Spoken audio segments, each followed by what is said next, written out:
My name is Dan Schmidt. I do a weekly television show called Team Chicago Channel. The website is teamchicago.tv. Teamchicago.tv. We're doing some old stuff. Talked to Dale Waxler. We're in Glenview, Illinois. This is the site of Lee Hartung's. It is a museum back here. He's been collecting for 60 years. We're going to look at some great old motorcycles right here in the northwest suburb of Chicago. Lee Hartung collected a lot of things, no doubt about it. This is Friday. The auction is Saturday and Sunday. You can come in and look at the different items. You had maybe the largest license plate collection in the entire world. Cars inside, outside, everything was on display, lotted out so that people could begin bidding. The bidding was going to take place on Saturday and Sunday. So I was in here for the early look. Got pedal cars, a couple of T-Birds in the back, and some great old motorcycles.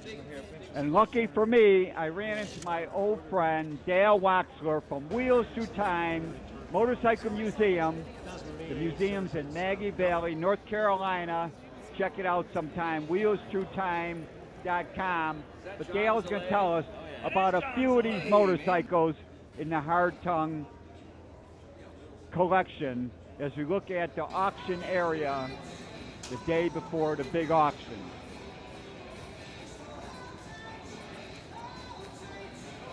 Probably Lee's favorite motorcycle, one he was most proud of, is the 1926 Henderson Deluxe, the Glenview Fire Department bike, done in red. And of course, this machine sat on the ground for many, many years. Lee often told me he used to start and run and ride this bike, which I certainly believe. The real testament to that was when the bike came out of the building, I added some gasoline to it, checked the plugs, put a little oil in the cylinders. The bike fired right up. Tires are good. Transmission works great, runs and drives. Pretty amazing motorcycle.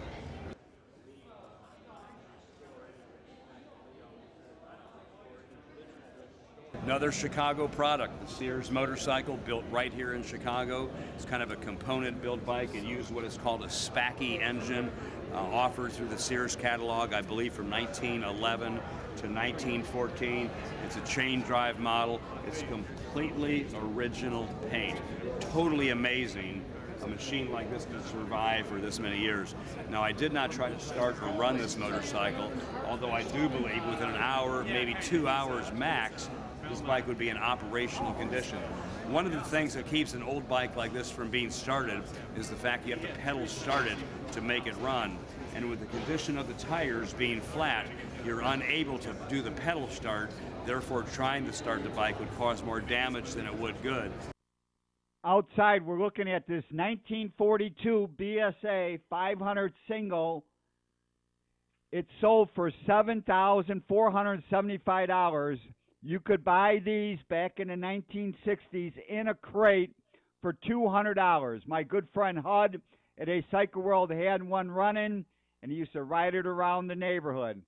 A good bike and a good amount of money for this war surplus motorcycle. And now we're going to talk to my dear friend, Chris Tire Lady, as she tells us about Lee. The building that this stuff was in is quite huge, and stuff was just piled up to the ceiling, hanging from the ceiling, you know, hanging from the walls. He had cars that had, like if you can imagine, just stuff piled on the hoods of cars up like 10, 15, 20 feet sometimes. He had the museum open on Saturdays and Sundays, I believe, at some point. I think like the last 10, 15 years or so.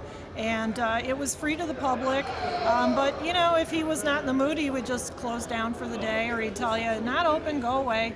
And it was, you know, you paid a small, if you wanted to make a contribution, you could too.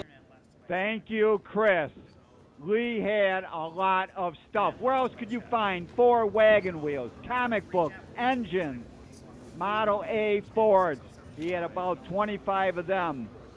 And let's go back and talk with my good friend, Dale Waxler.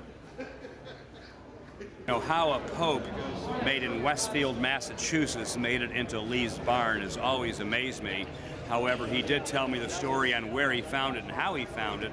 The bike was actually in a closet in Chicago, and it was sitting vertically in the closet for storage purposes.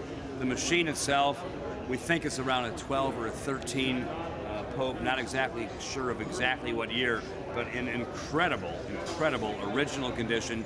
You might note the seat has got Pope embossed in the seat, as well as the handlebar mounted toolbox. Truly a magnificent original bike. And by the way, added some gas to this one, it runs like brand new.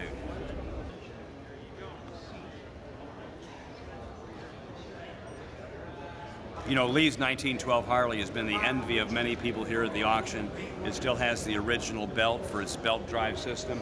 The original gray paint, of course, the 12 Harley, known as the Silent Gray Fellow, is certainly a favorite. It's going to be interesting to see how many people bid on the 1912 Harley.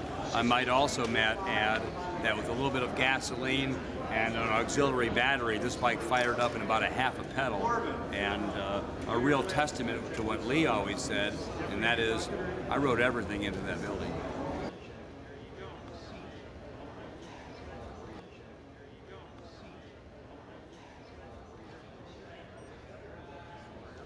You know, the Flying Merkle to my left was certainly a bike that Lee was very proud of, but at the same point, this bike caused Lee a huge amount of agony and grief, for everybody that walked into Lee's building always said, "What do you want for the Merkle?"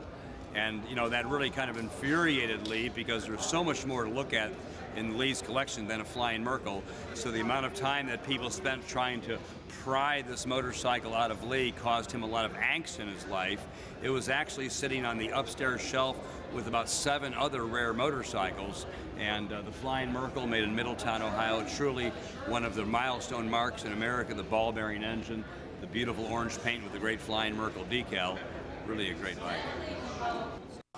A couple of the very expensive cars that were auctioned off include this 1950s Edwards, the sports car, got a Jaguar engine in it, rumored to be a Pebble Beach winner, sold for $143,000, and rumor has it that Jay Leno offered Lee a blank check for this car.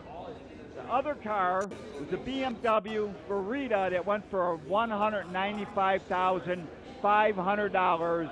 This 1950s, 1940s sports car built by BMW. But the most expensive item in the auction was that 1913 Flying Merkle at $201,000. There was a look at a few more of the motorcycles. Thanks to Chris Tiger Lady, that's ChrisTigerLady.com, and Dale Waxler, WheelsTrueTime.com. And don't forget the 2 websites, TeamChicago.tv and my political website at WalkWithDan.com.